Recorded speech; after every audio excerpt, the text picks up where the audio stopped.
جی بسم اللہ الرحمن الرحیم. کچھ باتیں سمجھنے کی ہیں. سب سے پہلے تو کنبہ یا خاندان ہے کیا؟ جائز طور پر اسلام کے اندر جائز طور پر مرد اور عورت کا نکاح کے رشتے میں ایک دوسرے کے ساتھ بن جانا اور پھر اولاد اور پھر اس ماحول کے اندر وہ پورا کنبہ یا پوری فیملی، اس کو ہم کہتے ہیں خاندان، جو ڈیفائن کیا گیا ہے. اور قرآن کریم نے مرد کے عورت پر، عورت کے مرد پر، اور قرآن کریم نے سماجی حوالوں سے جو سب سے اہم جو وہ اکائی جو آپ اور ہم نظر انداز کر جاتے ہیں وہ ہے ماں باپ. پھر وہ اولاد، جس اولاد سے آگے تربیت کے بعد نسل چل رہی ہے. اور پھر اس سے بڑھ کر ایک اور چیز ہے معاشرہ، اور معاشرے میں پڑوسی، ساتھ کے لوگ، یہاں تک کہ اسلام نے تو جانوروں کے حقوق بھی دیے ہیں کہ جانوروں کے ساتھ کیا بیہیو کرنا ہے. اللہ نے کسی بھی موقع پر انسان کو تنہا نہیں چھوڑا، اور رسول اکرم صلی اللہ علیہ وآلہ وسلم نے یہ بتلا دیا. جو قرآن کریم میں حکم ہے نا کہ قو انفسکم، اپنے آپ کو بچاؤ اور اپنے خاندان والوں کو بچاؤ. کس چیز سے بچاؤ؟ آگ سے. تو یہ آگ کیا ہے اور خاندان کیا ہے؟ تو خاندان سے آگ کو بچانا کیوں ضروری ہے؟ ہم کرتے یہ ہیں کہ جس خاندان کو ہم جوان کر رہے ہوتے ہیں اسے سب کچھ سکھاتے ہیں کہ بیٹا کوئی آ جائے نا تو انگریزی میں ایسی بات کرنا، بیٹا جب کوئی بات ہونا تو اپنے جو اسٹائل آف کمیونیکیشن ہے اس کے اندر بڑا برانڈڈ کپڑے پہن کر یوں پیش ہونا. جب تک گفتگو کے اندر اپنے آپ کو ظاہر نہ کرو، شو آف نہ کرو، اتراؤ نہیں، اس وقت تک تمہاری شخصیت پہچانی نہیں جائے گی. بیٹا تم یوں کرنا. یہ آپ کے اسلامی بنیادی حقوق میں نہیں ہے.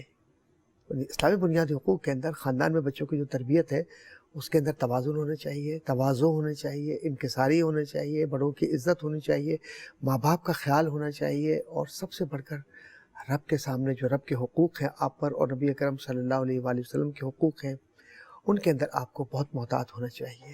پڑوسیوں کے حقوق پر ہم بات نہیں کرتے. پڑوسی آپ کا مسلم ہو یا غیر مسلم ہو، اس کو آپ کو یہ سمجھنا ہے کہ اس کا حق آپ پر اتنا ہے جتنا شاید آپ سمجھ بھی نہیں سکتے. اور مجھے وہ ایک حوالہ یاد آ رہا ہے کہ پڑوسیوں کے حقوق کے حوالے سے جب بات ہو رہی تھی تو حضور اکرم صلی اللہ علیہ وآلہ وسلم کا وہ فرمان کہ جس کا مفہوم یہ ہے کہ مجھے تو ایسا لگتا تھا کہ پڑوسیوں کو حقوق وراثت میں بھی شامل کر دیا جائے گا. تو یہ اتنی نازک بات ہے کہ آپ اور ہم اگر توجہ دیں تو ہم بہت زیادہ ذمہ دار ہیں. آج کل ویسٹرن ورلڈ میں یا امریکہ، نارتھ امریکہ میں، کینیڈا امریکہ دونوں میں جو بات ہوتی ہے، اب وہ ہمارے یہاں تو اصطلاح ہم استعمال کرتے ہیں رائٹس اینڈ ڈیوٹیز، وہاں پر اصطلاح استعمال کرتے ہیں رائٹس اینڈ رسپانسبلٹیز، ذمہ داریاں کیا ہیں. تو ان میں ذمہ داری یہ ہے کہ پہلی ذمہ داری ہمیں یہ ہے اسلامی اعتبار سے کہ اپنے بچوں کو اللہ سے یعنی توحید سے، نبی سے یعنی رسالت سے، اور قرآن سے جوڑ دو تاکہ یہ پہچان سکیں کہ ان کی پیدائش کا مقصد کیا ہے. جو ماں باپ یہ شکوہ کرتے ہیں نا کہ ہمارے بچے ہماری عزت نہیں کرتے، سوال یہ پیدا ہوتا ہے کہ آپ نے ان کے ذہنوں میں روحانیت کتنی ڈالی ہے، آپ نے ان کی جو تربیت ہے اس کے اندر کتنا بتلایا ہے کہ بات چیخ کے نہیں کرنی، آرام سے کرنی ہے. اور اگر کوئی مہمان آ گیا ہے تو اس کے حقوق ہیں، تو اس کے سامنے کیا بیہیو کرنا ہے. یہ نہیں کہ جو سامان مہمانوں کے لایا گیا وہ آپ اکیلے بیٹھ کے کھا رہے ہیں، تو یہ تو معیوب ہے. تو حقوق میں جہاں تک بات ہے خاندان کا، تو خاندان میں عورت کے حقوق اور مرد کے حقوق مساوی ہے، اور دونوں یعنی مرد اور عورت یہ خاندان چلانے کا ذریعہ ہے. اب جب یہ معاشرے کا حصہ بنتے ہیں تو ان کا جو پس منظر ہے زندگی کا، جس کو آپ کہتے ہیں آموزش، ان کی تربیت، ان کا مزاج، خود یہ کس مزاج کے ساتھ آئے ہیں. تو عام طور پر دیکھنے میں آیا ہے کہ جن کے جب اچھا رشتہ کہیں لینا ہوتا ہے نا تو ماں باپ جب جاتے ہیں تو پرانے زمانے میں یہ کہاوت مشہور تھی کہ رشتے کے لیے صرف لڑکی کو مت دیکھو کہ کتنی حسین ہے، لڑکی کے ماں باپ کو دیکھو کہ اس گھر کا ماحول کیا ہے. تو اسی لیے اسلامی اصول میں کف کی اصطلاح استعمال ہوتی ہے. کف کہتے ہیں مساویانہ طریقے سے کہ جو لڑکا اور لڑکی ہے وہ ان کے جو سوشل اسٹیٹس ہے وہ کیا ہے, مذہبی اعتبار سے کس طرح پہچانے جاتے ہیں, اور یہ کف بہت اہم شرط ہے. اب ہمارے یہاں نظر انداز ہو گئی.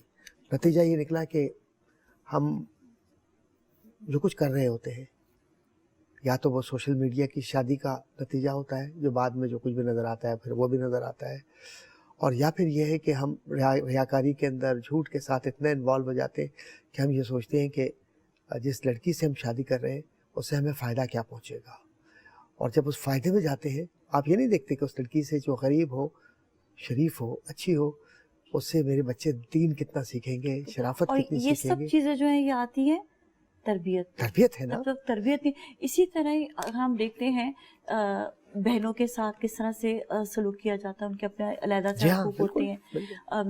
پھر کس طرح سے اچھا اکثر اوقات نا ایک بڑی شکایت ہوتی ہے سب کو نا, وہ شکایت یہ ہوتی ہے اسپیشلی بھائیوں کو بڑی شکایت ہوتی ہے کہ ہمیں جو ہے وہ زیادہ مال دیا جائے, بہنوں کا کیا کام ہے, بہنوں کا تو کوئی کام نہیں ہے.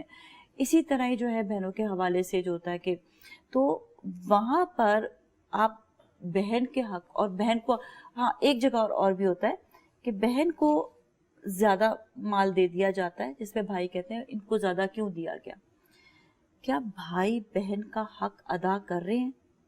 کیا ایک بن باپ کی جو ہے بیٹی ہے اور اس کو اگر زیادہ مال دیا جا رہا ہے تو اس پر بھی وہ شکوہ کرتے ہیں کہ آپ جو ہے آپ اپنا حق ادا کر رہے ہیں کیا اس کی آپ ساری فیسلٹی اس کو ادا کریں جو بھائی کا حق ہے. وہاں پر بھائی اپنے حقوق بھول جاتے ہیں سب.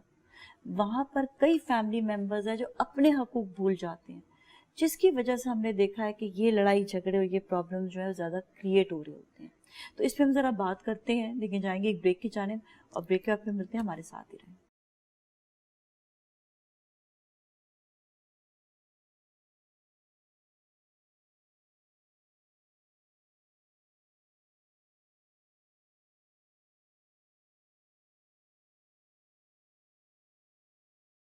جی ناظرین, ایک بار پھر ہم آپ کے ساتھ موجود ہیں اور آج بات ہو رہی ہے خاندان کے حقوق کے حوالے سے, فیملی کے حقوق کے حوالے سے, جو جاننا بہت زیادہ ضروری ہے. یہاں پر جب فیملی کے حقوق پہ بات ہوتی ہے تو کس طرح سے آپ نے اپنی ماں کا خیال رکھنا ہے, اپنی بہنوں کا خیال رکھنا ہے, اپنی وائف کا خیال رکھنا ہے, کیونکہ جو رسپانسبلٹیز مرد حضرات کو دی گئی ہیں اسپیشلی اپنے گھر والے جو گھر کی خواتین ہیں ان کے حوالے سے, یہ حقوق تو ادا کرنا بہت زیادہ ضروری ہے. بہت اچھی بات کی تھی ڈاکٹر قادری صاحب نے اسپیشلی بریک سے پہلے کہ تربیت بہت امپورٹنٹ ہے, اور اسی تربیت میں کیونکہ انسان کی زندگی اس کو گزارنی ہوتی ہے, اس کے لیے اس کو اس کا مالی طور سے بھی خیال رکھنا بہت زیادہ ضروری ہے. تو ڈاکٹر صاحب کیا کہیں گے اس حوالے سے؟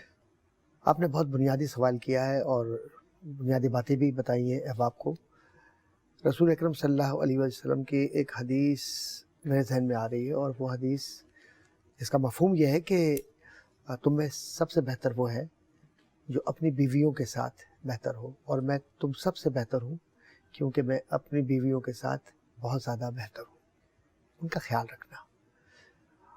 اور ایک بات عرض کرتا چلوں کہ ہم یہ سمجھتے ہیں کہ میں سب کی بات نہیں کر رہا, لیکن اکثریت مزاج کے اندر یہی آ جاتی ہے کہ جب تک وہ لڑکی بیوی نہیں بنتی اس وقت تک آسمان ہے, اور وہ بیوی بن گئی تو پھر وہ پیروں کے نیچے ہے. یہ رویہ نہیں ہونا چاہیے, ایک توازن ہونا چاہیے. اور عورت جب کسی مرد کے لیے آ رہی ہے شادی کر کے, تو اس مرد کو چاہیے کہ وہ اس عورت کی ڈھال بنے, تاکہ خاندان جو بچے پیدا ہوں گے ان بچوں کو اچھا انوائرمنٹ ملے. جس گھر میں میاں اور بیوی ایک دوسرے کے ساتھ ڈس ریسپیکٹفل یا عزت نفس کے خلاف رہتے ہیں, وہ گھر کبھی فلاح نہیں پاتا. اس گھر میں کبھی کوئی ایسی بات دیکھنے میں نہیں آتی کہ کوئی واقعی مثالی گھر ہو.